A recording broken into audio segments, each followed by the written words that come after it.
ng park, Hazel. Nagbabaka sakali na baka nandito yung mga hinahanap ko. Bakit mo ba iniisip na makikita mo dyan sila ng Arthur? Nandito lang sila sa Baguio, Hazel. Anywhere makikita ko sila. At ayokong alisin yung possibility na baka maligaw sila dito. Tigilin mo na yan. At mamaya-maya, gabi na. Muwi ka na. Baka mamaya mapano ka pa. O sige na, sige na. Magkita na lang tayo sa hotel. Pupunta rin ako kagad siya. Sige na, bye.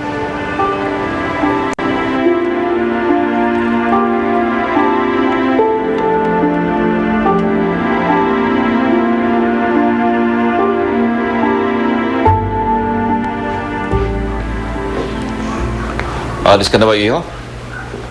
Oo. Pupunta na ako dun sa kliyente ko sa ospital.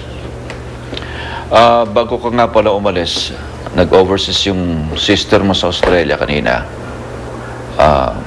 Kinakamusta ka ng ate SP mo? Tabagan mo raw. Ah, si SP. O sige, tatawagan ko mamaya pagbalik ko. Sige. Sinakyan mo na naman. Na SP nga ang pangalan ng sister mo. Ano? Joyce. Joyce ang pangalan ng sister mo sa Australia. Gawa-gawa ko lang yung SP para subukan ka. Pero nabigo ka sa pagsubok.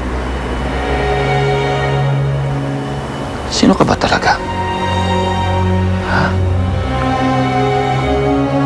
Kahit nakamukha mo ang pamangkin ko sa kilos at ugali, alam kong hindi ikaw ang pamangkin ko eh.